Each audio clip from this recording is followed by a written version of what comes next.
后来继续来看台南的白河有一个乡亲，18年前，伊的老母买15两的金仔要互伊娶某，都还袂甲讲金仔囥伫倒位咧，老母就突然间过身咯。这个乡亲安尼规间厝找透透，都是找无阿母买的金仔。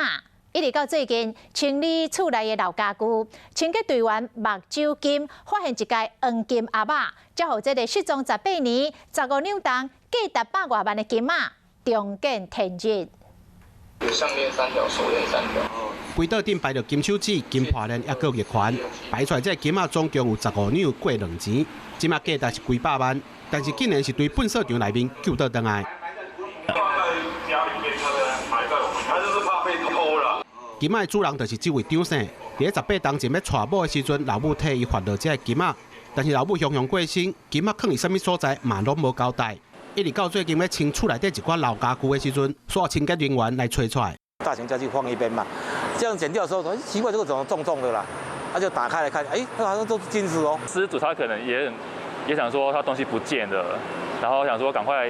把东西都交回去。看到妈妈留给我们的东西哦，其实也是留给我们一个念想啊，就是纪念的价值大于一切啊。好佳在清洁队员有发现，才互这价值几百万、已经失踪18档的黄金会当找到，校长是会当找到老母对伊结婚的祝福。